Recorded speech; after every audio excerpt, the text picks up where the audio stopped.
Bagyong Ada humina pero banta pa rin.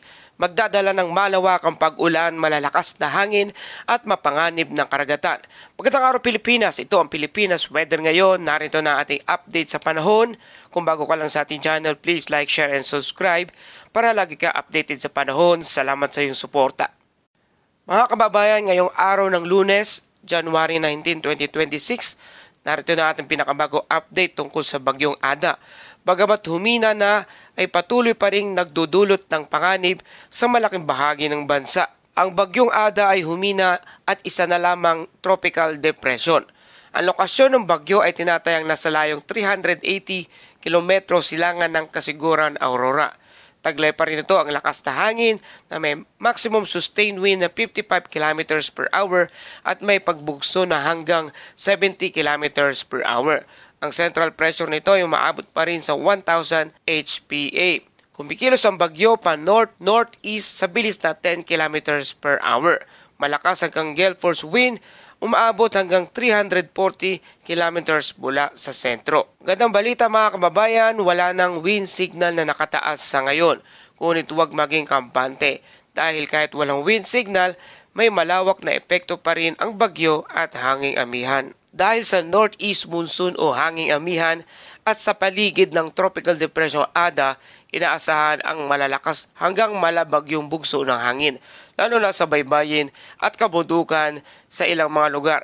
Ngayong araw, sa lugar ng Batanes, Cagayan, Isabela, Quirino, Ilocos Norte, Abra, Aurora, Polillo Island, Camarines Norte, Camarines Sur, Catanduanes at Northern Samar, patuloy pa rin na makakaranas ng malalakas na pagulan at malalakas na hangin. Bukas naman, katulad din sa lugar ng nabanggit sa Batanes, Cagayan, Isabela, Ilocos Norte, Abra, Quezon, Marinduque, Romblon, Camarines Norte, Camarines Sur, Catanduanes, Albay, Sorsogon, Northern Samar at Surigao del Sur. At sa darating na Miyerkules, January 21, sa lugar ng Cagayan Valley, Ilocos Region, Abra, Aurora, Bulacan, Calabarzon, Mimaropa, Bicol Region, Northern Samar, Eastern Samar, Negros Occidental, Negros Oriental, Cebu, Antique, Aklan, Iloilo, Guimaras, Dinagat Island, Surigao del Sur at Agusan del Norte kasama ang Davao Oriental, patuloy pa rin na makakaranas ng malalakas na pag-ulan at malalakas ng hangin dulot ng Bagyong Ada at ng hanging amihan. Para sa kalagayan ng ating karagatan, walang gale warning ngunit mapanganib pa rin ang karagatan. Maalon hanggang 4 na metro ang taas sa eastern seaboard ng Isabela, eastern seaboard ng mainland Cagayan. 3.5 metro naman ang taas ng alon sa lugar ng Batanes, Pambuyan Island, Northern Aurora, Polillo Island, Camarines Norte at Camarines Sur kasama ang Catanduanes, habang umaabot naman sa 3 metro ang taas ng mga alon sa lugar ng Ilocos Norte at Ilocos Sur, Western Pangasinan at Eastern Catanduanes.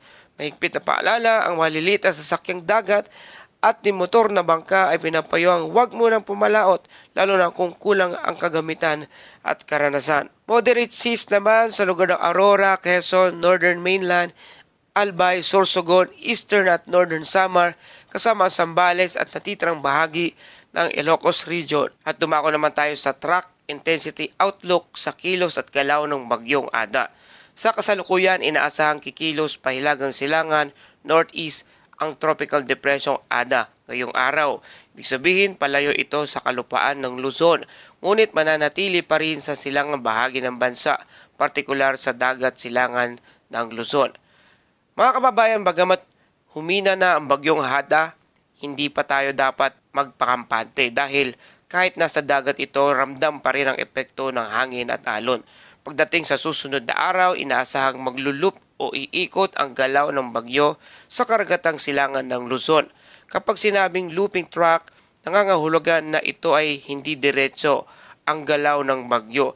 Maaring bumagal, umikot o bahagyang magbago ng direksyon bago tuluyang humina. Ang ganitong uri ng galaw ay karaniwang nangyayari kapag mahina ang steering wind o pwersang nagtutulak sa bagyo. Dahil dito, mas tumatagal ang epekto ng masamang panahon, lalo na ang malalakas na bugso ng hangin at mataas na alon, kahit wala ng direktang landfall. Ngayon, isang pinakamalaking dahilan kung bakit inaasahang unti-unting hihina ang bagyong Ada ay patuloy na pagpasok ng malamig at tuyong hangin mula sa northeast monsoon o hanging amihan. Ang bagyo ay parang apoy. Kailangan nito ng mainit at mamasa-masang hangin para manatiling malakas. Kapag tuyong hangin ang pumasok, napuputol ang lakas nito at unti-unti itong namamatay. Kaya ang dahilan nito, inaasahan na patuloy na pagbaba ng lakas ng hangin ng bagyong Ada at mawawala ang maayos na sirkulasyon ng mga kaulapan at magiging mas disorganisado ang sistema. Base sa kasalukuyang forecast model, posibleng bumaba ang bagyong Ada bilang isang low pressure area o LPA pagsapit ng Miyerkules, January 21. Ngunit mahalagang tandaan, posible rin ang mas maagang paghina depende sa lakas ng hanging amihan at dami ng tuyong hangin na papasok dito.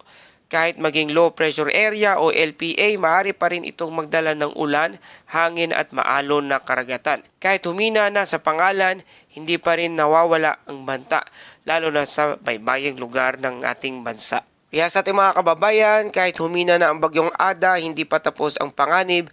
Ang kombinasyon ng hanging amihan at natitirang lakas ng bagyo ay sapat pa rin upang magpatumba ng puno, magdulot ng biglang pagkawala ng kuryente, magpalala ng alon sa coastal hazard areas.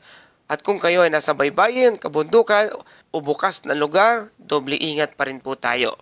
Patuloy tayo magpapaalala, isecure ang bubong at magagaan na bagay, iwasan ang paglalayag, manatiling updated sa official bulletin ng Pag-asa at makinig sa inyong local government unit advisories. At para sa summary nating balita, ang bagyong Ada ay humina na bilang isang tropical depression na lamang at wala ng wind signal na nakataas sa anumang bahagi ng bansa.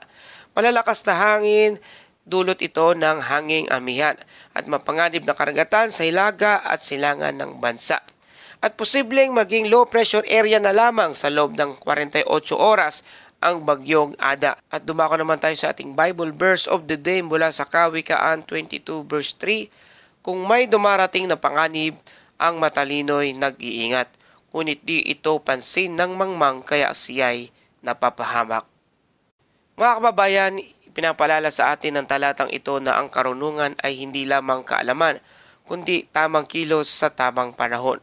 Ang taong may takot sa Diyos ay marunong makinig, magbantay at umiwas sa kapahamakan, pisikal man, emosyonal o espiritual.